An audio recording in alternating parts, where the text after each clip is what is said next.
नमस्कार दोस्तों, आज की इस वीडियो में हम बात करने वाले हैं कि खाने के बाद आलस जो है वो क्यों आता है। तो दोस्तों, कई लोग खाना खाने के बाद आलस, थकान और नींद की शिकायत करते हैं। खासकर दोपहर में लंच करने के बाद अधिकतर लोगों को आलस आने लगता है और यह पाचन पैटर्न या फिर नींद के चक्रों की वजह से हो सकता है। इसके अलावा कुछ खास प्रकार का भोजन खाने के बाद भी आपको आलस और थकान महसूस हो सकती है।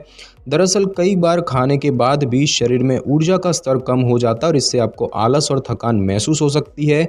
अगर आपको भी खाने के बाद आलस आता है तो यह कोई चिंता की बात नहीं है। आज इस वीडियो में आप खाने के बाद आने वाले आलस के कारण और उसके बचाव के उपायों के बारे में विस्तार से जानेंगे। सबसे पहले तो हम ये जानेंगे कि खाने के बाद जो आलस आता है उसके क्या कारण होते हैं। तो दोस्तों, खाने के बाद आलस या फिर थकान महसूस होना आम है। अधिकतर लोगों को खाने के बाद आलस की वजह से ध्यान केंद्रित करने में दिक्कत महसूस होती है। तो खाने के बाद कुछ कारणों से व्यक्ति को आलस आ सकता है, जैसे कि प्रोटीन और कार्बोहाइड्रेट से भरपूर भोजन करना। अगर आप सिर्फ प्रोटीन और कार्बोहाइड्रेट से भरपूर खाद्य पदार्थों का सेवन करते हैं तो इससे आप अधिक आलस और थका हुआ महसूस कर सकते हैं। दरअसल प्रोटीन और कार्ब से भरपूर खाद्य पदार्थ लोगों को अन्य फूड्स की तुलना में अधिक आलस का अनुभव कर सकते हैं। आपको बता दें कि प्रोटीन रिच फूड्स में ट्रिप्टोफैन नामक एक अमीनो एसिड होता है और यह सेरोटोनिन का उत्पादन करने में शरीर की मदद करता है। सेरोटोनिन एक केमिकल होता है जो कि मूड और नींद के चक्र को रेगुलेट करने का काम करता है। वही कार्बोहाइड्रेट ट्रिप्टोफैन को अवशोषित करने में शरीर की मदद करता है और ऐसे में अगर प्रोटीन और कार्ब्स खाया जाता है तो आपको आलस आ सकता है। सैल्मन, चिकन, अंडा, पालक, सीड्स, दूध और सोया प्रोडक्ट्स में प्रोटीन अधिक होता है और इसके अलावा पास्ता, चावल, कुकीज़, भुट्टा, शुगर, कैंडी और डोनट्स में कार्ब्स अधिक होते हैं। तो इन खाद्य पदार्थों को खाने के बाद आपको आलस और थकान महसूस हो सकती है। दूसरा कारण है दोस्तों, ओवर ईटिंग करना। एक ही बार में बहुत अधिक खाना खाने से भी आपको आलस का अनुभव हो सकता है। आपको बता दें कि ओवर ईटिंग करने के बाद व्यक्ति को उनींदापन, आलस और थकान का अनुभव होने की संभावना अधिक हो सकती है। जो लोग हैवी लंच करते हैं उन्हें कम खाने वाले लोगों की तुलना में अधिक आलस और नींद महसूस हो सकती है। उसके बाद बात करें रात की खराब नींद की, तो अगर आप रात को पूरी नींद नहीं ले पाते हैं तो आपको अगले दिन खाने के बाद आलस और नींद का अनुभव हो सकता है। नींद पूरी न होने की वजह से आप अगले दिन थका हुआ महसूस कर सकते हैं और साथ ही आपको नींद भी आ सकती है। और इसके अलावा जो लोग भोजन के साथ शराब पीते हैं उन्हें भी खाने के बाद आलस महसूस हो सकता है, क्योंकि शराब पीने के बाद ऊर्जा के स्तर में कमी आ सकती है। साथ ही साथ बात की जाए फूड एलर्जी की, तो कई लोगों को किसी खास प्रकार के खाद्य पदार्थ से एलर्जी हो सकती है और ऐसे में अगर कोई व्यक्ति एलर्जी वाले खाद्य पदार्थों का सेवन करता है तो उसे खाने के बाद व्यक्ति को आलस और थकान का अनुभव हो सकता है। दरअसल एलर्जी वाला भोजन खाने से पाचन और शारीरिक कार्य प्रभावित हो सकते हैं और इससे आपको आलस भी महसूस हो सकता है। बात करें डायबिटीज़ की, तो प्री डायबिटीज़, टाइप 1 या टाइप 2 डायबिटीज़ वाले लोगों को खाना खाने के बाद आलस और थकान महसूस हो सकती है।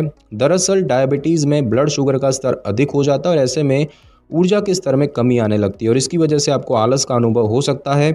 इसके अलावा एनीमिया, स्लीप एपनिया और अंडर एक्टिव थायराइड की वजह से भी लोगों को खाने के बाद आलस आ सकता है। और बात की जाए दोस्तों कि क्या आलस या थकान जो महसूस हम करते हैं वो सामान्य है, तो खाना खाने के बाद आलस या थकान महसूस होना आम बात होती है। अधिकतर लोगों को दोपहर में लंच के बाद आलस, थकान और नींद का अनुभव हो सकता है। अक्सर ऐसा तब होता है जब व्यक्ति प्रोटीन और कार्ब से भरपूर खाद्य पदार्थों का सेवन करता है। और अब हम दोस्तों जानेंगे कि खाने के बाद आलस से बचने के क्या उपाय होते हैं। तो दोस्तों, अगर आपको भी खाना खाने के बाद आलस और थकान महसूस होने लगती है तो आप इससे बचने के लिए कुछ उपायों को आजमा सकते हैं। जैसे कि सबसे पहला है कि थोड़ा थोड़ा करके खाएं। एक ही बार में अधिक खाना खाने से आपको आलस आ सकता है और ऐसे में थकान से बचने के लिए आपको अधिक खाने के बजाय थोड़ा थोड़ा करके खाना चाहिए। आप अपने शरीर में ऊर्जा के स्तर को बनाए रखने के लिए हर 2 से 3 घंटे में कुछ खा सकते हैं, लेकिन एक ही बार में अधिक खाने से बचें। साथ ही साथ अच्छी नींद लें। जो व्यक्ति रात को पूरी नींद लेता है उसे खाने के बाद कम ही थकान महसूस होती है। अक्सर लोगों को लंच के बाद नींद आने लगती है और ऐसे में अगर आप रात को पूरी नींद लेंगे तो आपके शरीर में पर्याप्त ऊर्जा का स्तर बना रहेगा और इससे आपको खाने के बाद आलस महसूस नहीं होगा। साथ ही साथ बात करें कि वॉक ज़रूर करें। अगर आप फिजिकली एक्टिव रहेंगे तो आलस और थकान से बच सकते हैं। रोज़ाना हल्का व्यायाम या फिर योग करने से आपको कम थकान महसूस होगी। खाने के बाद 10 से 15 मिनट की वॉक आपके आलस को दूर भगा सकती है और साथ ही आपका पाचन भी सही रहेगा और साथ ही आप एक्टिव भी रहेंगे।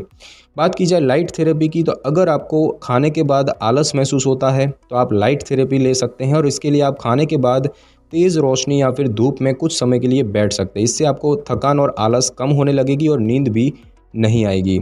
साथ ही साथ शराब पीने से बचें।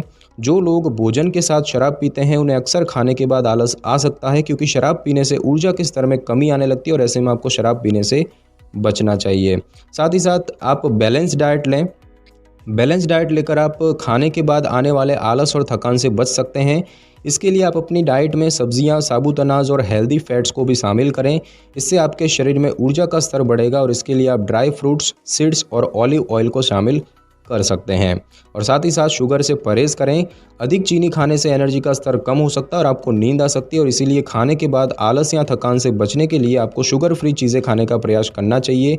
इसके बजाय आप हाई फाइबर और हेल्दी फैट्स युक्त भोजन का सेवन कर सकते हैं। तो दोस्तों, बहुत से लोग खाने के बाद आलस, थकान और नींद का अनुभव कर सकते हैं। दरअसल ऐसा प्रोटीन और कार्ब्स लेने की वजह से हो सकता है। और इसके अलावा जो लोग खाने के बाद तुरंत लेट जाते हैं या फिर खाने के साथ शराब का सेवन करते हैं, उन्हें आलस आ सकता है। तो जब खाने के बाद शरीर में ऊर्जा के स्तर में कमी आने लगती है तो इससे आपको आलस और थकान हुआ महसूस हो सकता है। और इससे बचने के लिए आप बैलेंस डाइट लें, खाने के बाद वॉक जरूर करें और साथ ही शराब पीने से बचें और हेल्दी लाइफस्टाइल को फॉलो करें। तो दोस्तों, आज की इस वीडियो में बस इतना ही। अगर आपको मेरी ये वीडियो और जानकारी अच्छी लगी हो तो वीडियो को लाइक और शेयर कर दीजिए और कमेंट करना बिल्कुल भी ना भूलें। और अगर आप हमारे चैनल पे नए हैं तो चैनल को कर लें सब्सक्राइब और बेल आइकन के बटन को ज़रूर क्लिक कर लें, ताकि मेरी नई वीडियो की नोटिफिकेशन सबसे पहले आपको मिल सके। Thanks for your time.